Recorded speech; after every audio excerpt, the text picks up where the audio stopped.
Buenos días, buenas tardes, bienvenidos a nuestro tercer episodio de Expatriadas Podcast. Somos Sole y Eli, dos expatriadas viviendo respectivamente en España e Irlanda. Y bueno, si es la primera vez que nos estás escuchando, este es un podcast para, bueno, como una charla entre amigas para hablar de nuestras experiencias en el exterior y bueno, dar una mano a todo aquel que lo necesite, que esté más o menos en el mismo proceso. Y bueno, aclarando siempre desde el principio del episodio de que nuestra decisión de emigrar, de vivir en el exterior, fue por querer hacer una experiencia de vida fuera del país y bueno, y no porque realmente estuviésemos mal en nuestros países, sino que bueno, ha sido una experiencia de vida. En principio era por un tiempo y bueno, después ese tiempo se fue extendiendo. Así que bueno, bienvenidos y bueno, ¿de qué vamos a hablar hoy, Sole? Bueno, vamos a comentarles cómo estamos viviendo la Semana Santa, algo que se vive totalmente diferente en nuestros países. Por ejemplo, aquí en España son muy católicos y hay muchas procesiones Sí. religiosas. Preguntarán qué son las procesiones. Bueno, las procesiones son como cofradías, hermandades que organizan procesiones, sería como que llevan a las vírgenes como como en una tarima elevada y debajo van personas que le llaman costaleros que cargan estas imágenes religiosas, que son como estatuas religiosas, y para llevar esas imágenes religiosas en muchas ciudades grandes como Sevilla, Málaga, Granada, Salamanca, Murcia y otras, tienen que ponerse en lista de espera desde que nacen, pagar para poder tener el acceso a llevar esa imagen religiosa, ¿no? Desde Algo que que nacen, perdón, desde que nacen. desde que nacen en ciudades grandes, como hay tanta demanda por llevar Sí, esa imagen religiosa, desde que nacen se tienen que poner en lista de espera. Y además de ponerse en lista de espera, tienen que pagar qué para increíble. llevarlo. Pagar. Totalmente diferente a lo que nosotros vivimos en Uruguay, ¿no? Sí, en Uruguay no tenemos eso, ¿no? O sea, sí tenemos la Semana Santa, lo que se llama la Semana Santa, también Semana de Turismo para las personas que no son religiosas, Mm, pero no tenemos, o sea, lo que se hace en Uruguay es más que nada a nivel de iglesia, ¿verdad? O sea, a nivel exacto, de misas, de celebraciones, Domingo de Ramos, Viernes Santo, todas esas exacto. cosas. Bueno, acá también se hace eso. Acá en las parroquias, en las catedrales también se celebran como misas especiales, como lo que vos dijiste, Eli, el Domingo Sí. de Ramos, el Jueves Santo, el Viernes Santo, esto también se hace acá, pero lo que es diferente a Uruguay es eso de las cofradías y las hermandades que se organizan en procesiones que van por las calles, se cierran todas las calles y, y hacen como ese evento de llevar las imágenes religiosas que, por ejemplo, ayer que yo fui a una procesión en un pueblo que no era una ciudad, Eso te iba a preguntar, eh, ¿cómo se vive ahí eso, no? Me intriga porque nunca vi algo así. bueno, las personas en sí, muchas de ellas lloran cuando sacan a esas imágenes religiosas. eh, Tienen, por ejemplo, esas imágenes son muy reales, ¿no? Son como estatuas que tienen hasta pelo natural que las personas donan eh, para esa imagen y va caminando detrás. También hay una banda de música, que me había olvidado de esa parte. Sí, Atrás de cada procesión hay una banda de música, que eso me parece que está lindo. Vestidos muy formal, ¿y también se viste qué muy tipo de formal, con música, trajes por muy formales. ejemplo, perdón, es música tradicional? ¿Qué Sí, tipo es de música, instrumentos, por ejemplo?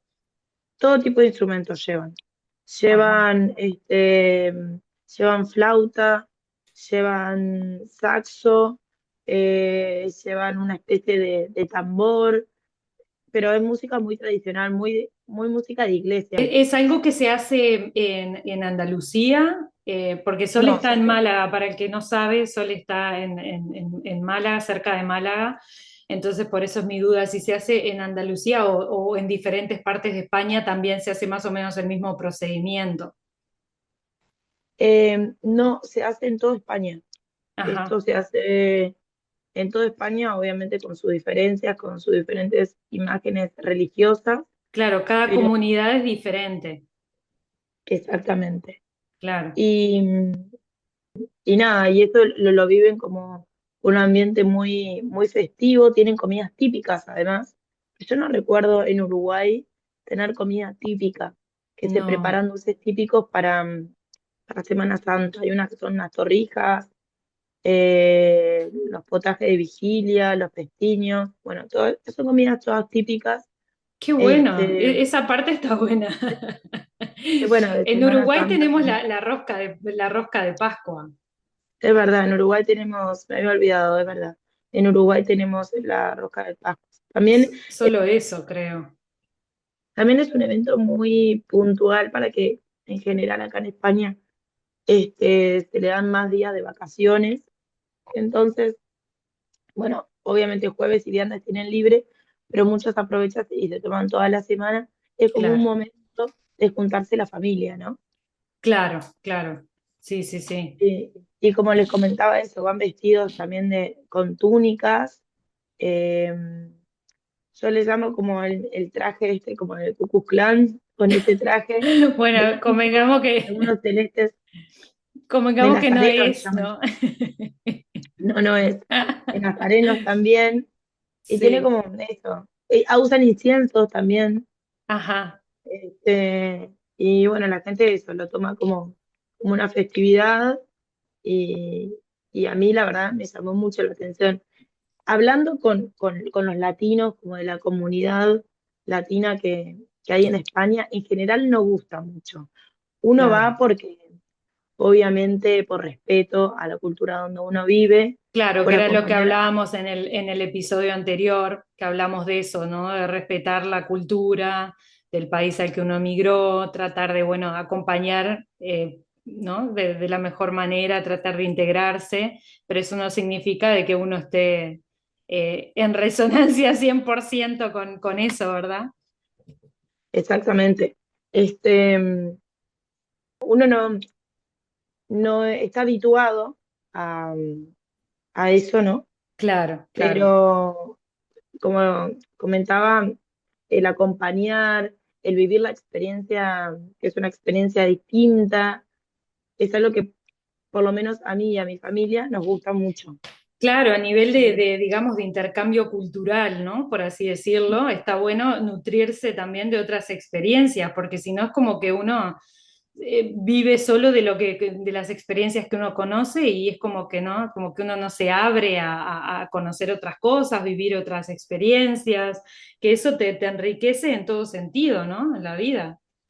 exacto, es parte también de la experiencia de vivir en el exterior, ¿no? De entender cómo funciona la cultura, qué es lo que ellos sienten, Claro, que me parece que eso aporta un montón. Mis niñas que son pequeñas, ellas se quedan sorprendidas, los papás de sus amigas estaban llevando la imagen religiosa, entonces estaban como encantadas claro, que fuera una de las personas que llevaba esa imagen. Se visten claro, todos con túnicas, y ya te digo, en esa imagen, que era una imagen pequeña, porque era una imagen de un pueblo, este, abajo, llevándola, para que tengan una idea del peso y de la cantidad de gente que necesitaban, más o menos habrían entre 60 y 100 personas. uf, Llevando una imagen de pero un eso pueblo. es una imagen gigante, entonces.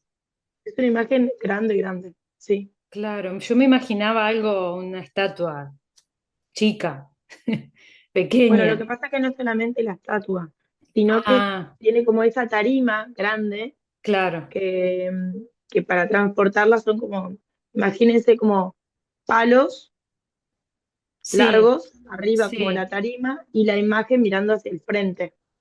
Entonces, claro. abajo, todas esas personas, esas 60, entre 60 y 100 personas, se lo apoyan en sus hombros y caminan así un montón de horas. Ellos, por ejemplo, salieron de la iglesia porque lo que hacen es ir a buscar la imagen de religiosa, que puede ser una virgen, un santo, a la iglesia y caminan todo el recorrido que se les haya asignado, pero van muy lento porque tienen que ir muy lento.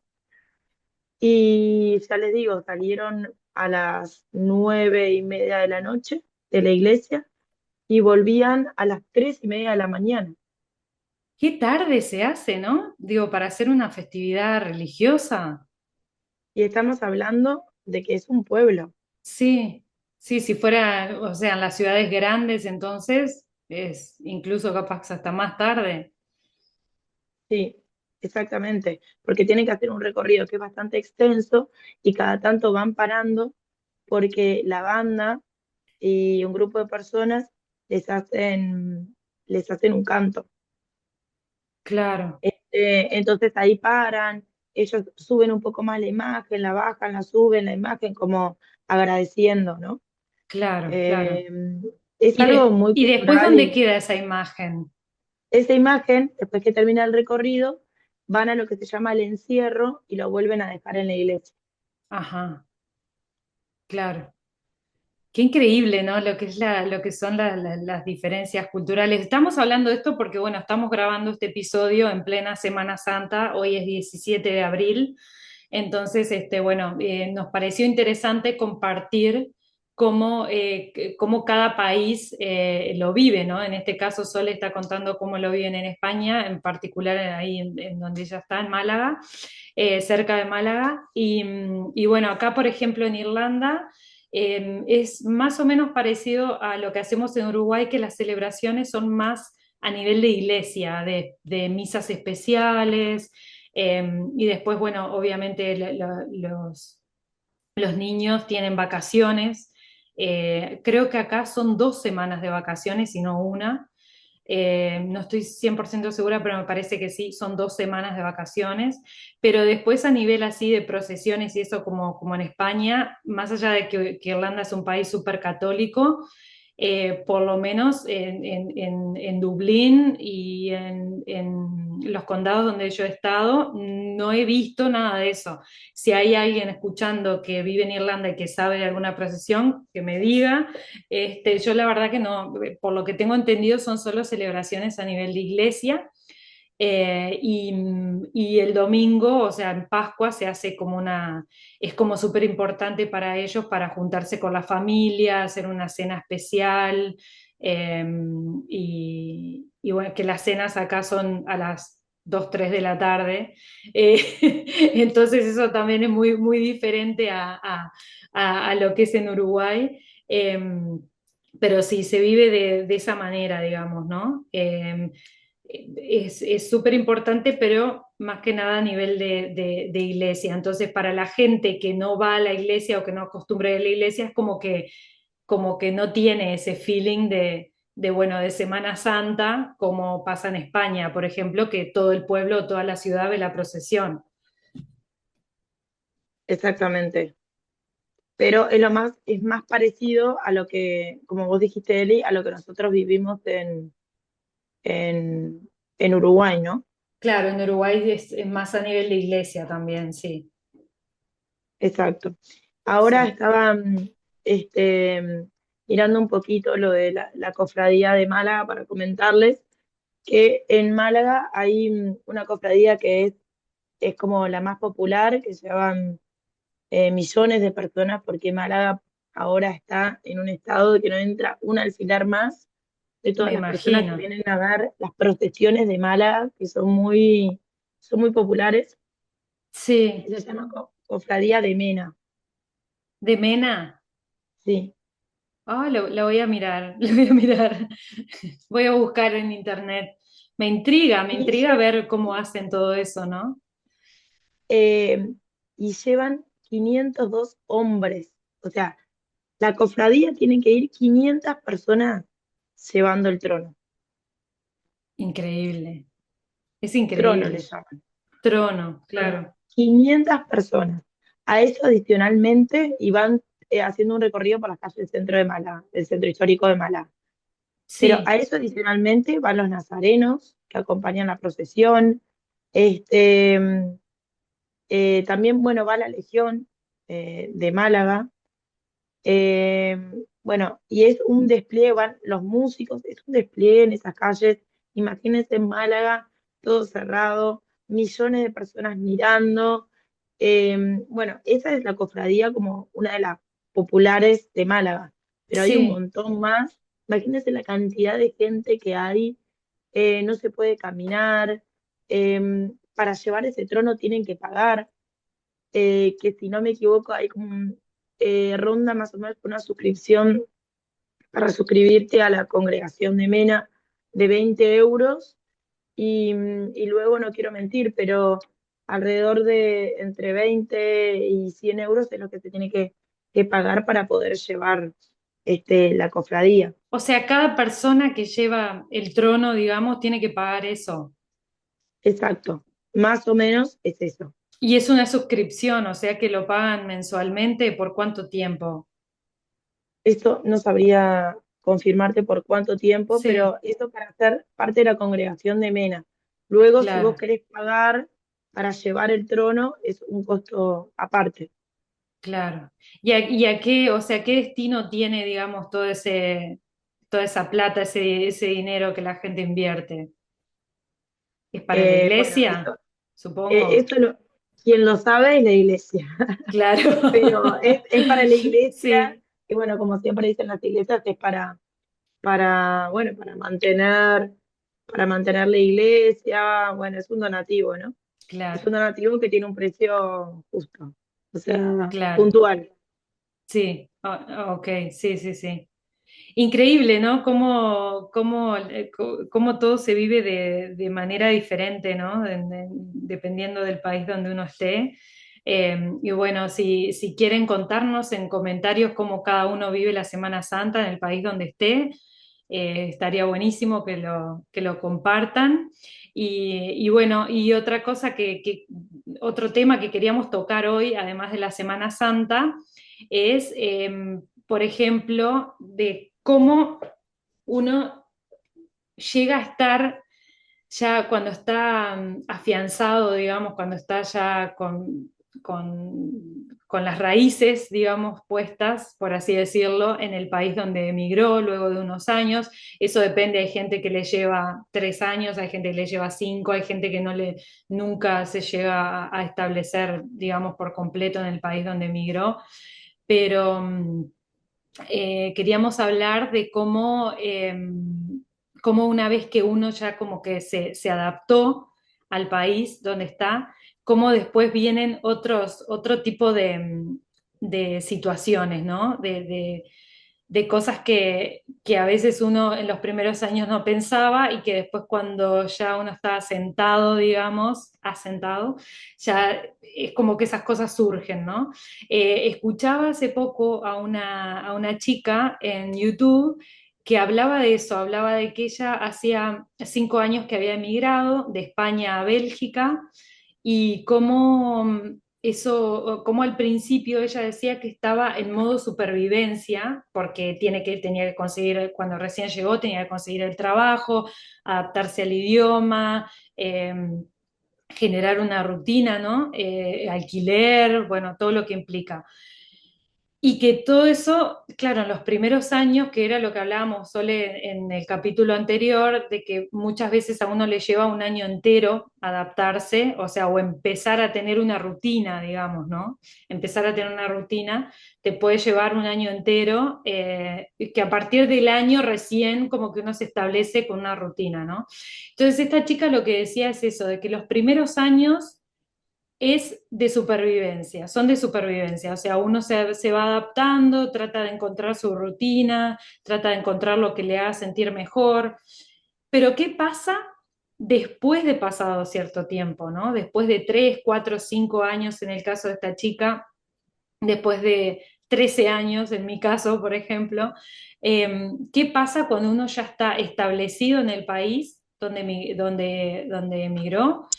y se empieza a replantear si uno se quiere quedar para siempre ahí o no, ¿no? Ahí es cuando empiezan los desafíos, ¿no? A mí me ha pasado muchas veces de replantearme, o sea, cuando uno ya está cómodo, digamos, ¿no? En el país donde está, ya tiene su estabilidad.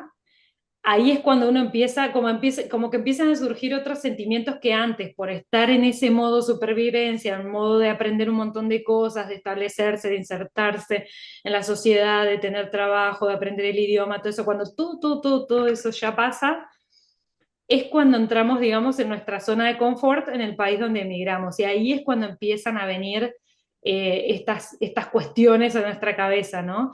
¿Me quedaré acá para siempre? ¿Volveré? ¿Quiero volver? Si quiero volver a mi país, ¿cómo puedo hacer? Obviamente que empiezan a jugar un montón de cosas porque así como a uno le daba miedo e incertidumbre salir de su país, después a uno le vuelve a dar miedo e incertidumbre la idea de poder volver, ¿no? Después de cierto tiempo. ¿Qué te parece a vos, Sole? Sí, es que en realidad eso que describiste sí, perfecto, y lo que comentabas de la chica es tal cual, porque cuando llegas al país tenés tantas cosas que hacer, tenés tanto agobio, ansiedad, bueno, lo que hablábamos en el episodio anterior de la montaña rusa, ¿no? De emociones. Sí, Ansiedad por querer terminar una cosa, la otra, solucionarlo. Bueno, cuando tenés todo completo, todas esas necesidades satisfechas, el trabajo, los niños en el cole, la casa, el coche, los documentos, todo realizado, y viajaste, conociste, todo decís, y ahora que me voy a quedar para siempre aquí, no tengo a mi familia, no tengo a mis amigos, esas cosas a medida que pasa el tiempo te van un poco afectando, empezás a extrañar más, empezás a comparar, porque cuando uno vivía en su país de origen, idealizaba mucho el país a donde iba. Ahora que sí, estás en el país a donde ibas, te empezás a dar cuenta que tu país no era tan malo, sí, que empezás a extrañar cosas que de repente antes no valorabas y ahora dices, qué lindo era salir al jardín de casa, por ejemplo. Cosas que en sí, su momento no valorabas porque las tenías, empezás a valorar. es verdad. O, Yo o qué pensaba la lindo otra salir y vez, hablar con el vecino, de sí, repente, tal ¿entendés? cual, salir y hablar con los vecinos y yo pensaba la otra vez, caminaba 5 minutos y estaba en la playa. En tu caso, Sole, bueno, te sigue pasando, capaz que estás cerca de la playa, pero en mi caso, acá en Irlanda, ahora yo si quiero ir a la playa, tengo que tomarme un ómnibus o un autobús, no sé cómo le dicen en su país. En Uruguay decimos ómnibus, tengo que tomarme un ómnibus para ir a la playa y antes era caminar 5 minutos y estaba en la playa. Entonces esas pequeñas cosas eh, que son, ¿no? Son tan enriquecedoras y que son tan simples, ¿no? Y que uno a veces piensa que como que la felicidad o la estabilidad a nivel mental, digamos, ¿no? De salud mental, de estar uno bien y sin estrés, pasa por lo que es la estabilidad económica, pero muchas veces estar en un país distinto, ya con cierta estabilidad económica, después te muestra de que en realidad no era todo, ¿no? Que lo emocional y lo afectivo, como bien dijiste, Sole, lo de tener tus amigos, tu familia cerca, eso tiene muchísimo peso también. Sí, el conectarte con lo que es tu país. Yo recuerdo que cuando, en un momento que nos fuimos a pasear por aquí, por España, fuimos a un pueblo que tiene una panadería que es uruguaya. Qué El bueno, sentimiento, el sentimiento de entrar a esa panadería, de sentir el olor a los bizcochos, sí. al dulce de membrillo, que aquí sí hay dulce de membrillo, pero es diferente, Le a todo dicen, lo llaman diferente también, ¿no? ¿O no? eh, membrillo le dicen, no le Ah, dicen dulce bien. de Ah, bien, membrillo. bien.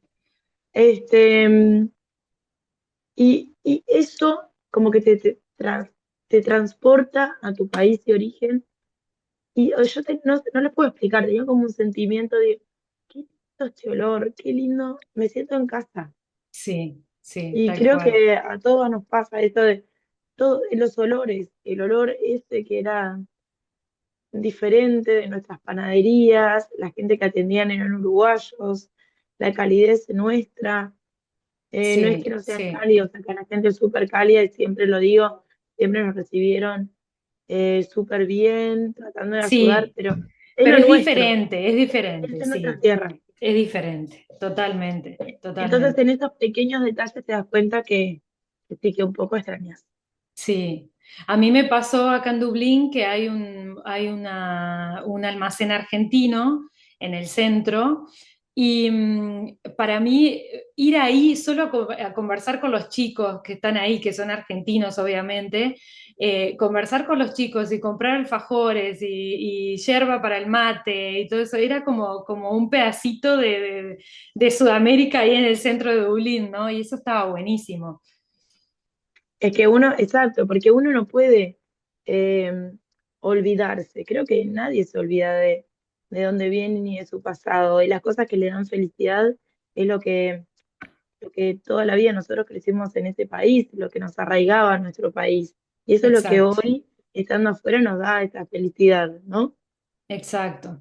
Y la otra vez, Y otra, porque la otra vez escuché también gente diciendo que el desarraigo es muy duro y que solamente es o sea, que la gente que lo hace es porque realmente lo tiene que hacer, o sea, porque no le queda otra, porque es algo tan duro, ¿no? Entonces yo a veces pienso, ¿no? En el caso nuestro, de que fue por elección, por querer hacer una experiencia en el exterior, el tema está eso, ¿no?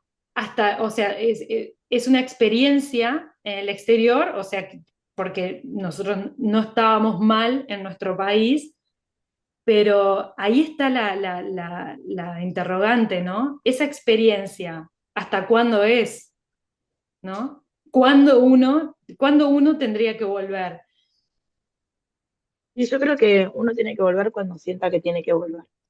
Exacto. Cuando uno ya siente que ya no está bien en el país donde emigró, ¿no? O que se volvió muy monótono, ¿no? Por así decirlo, como Porque ya muy cumpliste tus metas. ¿Cuál era claro. tu meta? Ir a Ex- estudiar, conocer la cultura, bueno, ya está. Si yo siento que me exacto, tengo que volver, es mi momento. Me vuelvo exacto. y listo. Exacto, ¿Qué a mí me puede ha perder? pasado que pensar eso, ¿no? De que ya, por más de que mi pareja, él es irlandés y eso, que obviamente siempre voy a tener conexión con el país, por lo menos mientras estemos juntos, porque él tiene su familia acá y es mi familia también, pero siento que sí, que después de tantos años es como que se cumplió un ciclo, ¿no? Entonces, está bueno poder notarlo, porque a veces, ¿qué pasa? Es como que uno está tan en la rutina y en la zona de confort que después como que no, o sea, como que no registras esa como necesidad interna de querer volver a tu país, ¿no? Y está bueno poder estar atento, ¿no? A cómo uno se siente, cómo uno se va sintiendo después de que ya está establecido y todo eso, porque a veces quizás uno empieza a sentir pequeñas cosas y es como que no las registra o no las quiere sentir. Entonces está bueno estar como atento a eso, ¿no? A cómo uno se va sintiendo y está bueno poder tener una red de contención en la cual uno pueda hablar de cómo se va sintiendo y también lo que yo siempre recomiendo, pero obviamente que no todo el mundo puede, es hacer terapia, aunque sea terapia online con alguien con una persona con la cual uno pueda hablar de cómo se siente y del momento que está transitando, ¿no? Eso es muy importante. Sí, no todo el mundo, lo que vos dijiste, si se puede, no todo el mundo puede hacerlo, pero el que pueda Exacto, hacerlo, sí, eso es muy importante porque a veces no decimos lo que realmente sentimos a nuestras parejas, a nuestros amigos, exacto. eh, A nuestra por no querer a veces, familia, por no exacto, preocuparlos. por eso, por Sí, no preocuparlos y cargarlos de nuestros temas a los demás, porque en definitiva la decisión de emigrar es de uno y no queremos como cargar al otro de las inseguridades o de los sentimientos que uno tiene. A ver, exacto. obviamente no todo el mundo puede cerrar capítulo y empezar de nuevo, Sí, porque a veces exacto, hay personas que si tomaran la decisión de irse a otro país, no pueden volver a su país de origen por la situación del país, sea económica, política. Entonces exacto, es sí, difícil. Y cuando tenés esta situación que económicamente ese país no está bien, o políticamente no está bien, es mucho más difícil exacto. porque no te queda otra quedarte en el país y hacer lo mejor que puedas, pero en esos casos yo les recomiendo que sí, que sea terapia para sobrellevar la situación de la mejor manera, porque si no, se hace muy difícil vivir en el extranjero y rechazando en el país que vivís, queriendo siempre volver. No se puede vivir en un lugar siempre queriendo volver a otro, porque Exacto, no no se se puede puede vivir con hacer un pie nada. acá y un pie allá, es cierto eso, sí, No. sí, Y en el momento de volver, si es que se puede y se toma la decisión, también como dijimos en algún otro capítulo, es muy importante que la decisión se tome en conjunto, toda la familia sí, o en la pareja, por lo que hablamos también anteriormente, de que las decisiones se toman en conjunto, porque si alguien no está de acuerdo, después van a haber reproches y no se termina como de cerrar el círculo, nunca se va a estar bien ni en un lado ni en el otro, ¿no? exacto, exacto, sí, sí, sí. Siempre aclaramos esto nosotras, ¿no? De que siempre como que nuestras charlas se basan en eso, en el tema de volver, ¿no? Sabiendo de que uno siempre puede volver a su país, pero sabemos que sí, que obviamente hay gente que lamentablemente no puede volver a su país por diferentes situaciones que el país está atravesando. Y bueno, pero eso igual no quita de que no puedan encontrar una red de contención en el país donde están o que puedan hacer una terapia. Siempre es muy importante, o escribir un diario, pero siempre es muy importante conectarse con cómo se sienten, ¿no? Eh, y bueno, y si no pueden volver a sus países por la situación en la que está, siempre tratar de, bueno, de integrarse al país donde están lo mejor posible, ¿no? De tratar de no aislarse, sino que integrarse y, bueno, tratar de ser uno más, ¿no? De ser parte de la sociedad en donde estén, ¿no? Sí, al Eh, menos intentarlo, porque eso es muy importante. Si uno sí, está deseando constantemente volver a Uruguay y además no hay que dejar las costumbres, pero digo que tampoco intente integrarse, se hace muy cuesta arriba y los años sí, se pasan. sí, es peor, sí, sí. Entonces es un sufrimiento sin fin, sabiendo que no puedes volver a tu país por las circunstancias que está atravesando tu país, es peor, es un sufrimiento en agonía Claro, constante. claro. Para ir cerrando, Sole,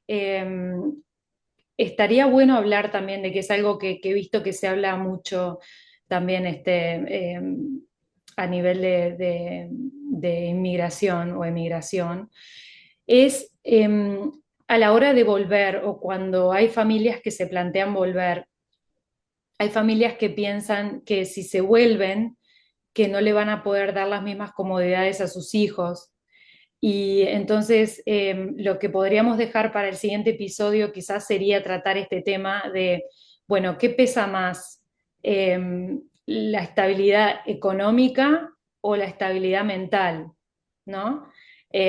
Porque, por ejemplo, si volver a tu país implica que tus hijos no van a tener, por ejemplo, tantas actividades extracurriculares, pero que vos como madre vas a estar más contenta, más tranquila, más apoyada, más contenida, hay que ver también, ¿no? Qué es lo que pesa más. Es un tema muy personal, ¿no? Cada persona lo vive diferente, pero estaría bueno capaz intercambiar ideas también con los que nos están escuchando, que puedan dejar también sus experiencias, cómo lo han transitado a este proceso. No sé qué te parece, Sole. Sí, me parece genial, sí, el tema que planteaste, Eli. Inclusive eso, sí, es muy interesante saber la opinión de los oyentes, porque, bueno, yo tengo mi opinión personal que en realidad si no hay estabilidad emocional en la familia, ya sea el padre, la madre, nunca vas a lograr una estabilidad, este, en toda la familia, inclusive en los niños. Te puedes dar todas las actividades del mundo, pero si no hay una paz interna en la familia, en la casa, no Exacto. se va a quedar nunca a buen puerto. Exacto, sí. En mi caso yo no tengo hijos, pero sí lo he vivido como hija, de que teniendo, por ejemplo, yendo a buenos colegios, teniendo buena educación, actividades extracurriculares, todo precioso, pero después si en la intimidad de la casa los padres están estresados porque tienen que pagar todo lo que tienen que pagar, todas las actividades extra curriculares o lo que sea, o la pareja no está bien, ¿no? Los padres no están bien porque necesitan más contención emocional de sus familias, necesitan otro tipo de apoyo, ¿no? En mi caso, o sea, mis padres nunca migraron, ¿no? Pero estoy hablando en el sentido de que se preocupaban por darnos todo lo material, pero de repente nosotros lo que precisábamos era que la estabilidad de ellos fuera permanente, ¿no? Y no tanto la estabilidad material. Pero bueno, es un tema muy profundo, muy personal, y bueno, lo dejamos para el siguiente episodio. Así que bueno, ya sabemos ya saben, perdón, como siempre les decimos, nos pueden dejar sus comentarios, sus experiencias, y bueno, está bueno intercambiar ideas también. Así que bueno, lo dejamos por acá. Sole, ¿te parece? Sí, muchas gracias por escucharnos y como dijo Deli, coméntenos, díganos qué es lo que les gustaría que hablemos, qué es lo que les gustaría que los ayudemos, que comentemos y toda sugerencia es bienvenida. Muchas gracias por escucharnos y hasta el próximo episodio. Gracias a todos, hasta la próxima. Chao, chao. Chao.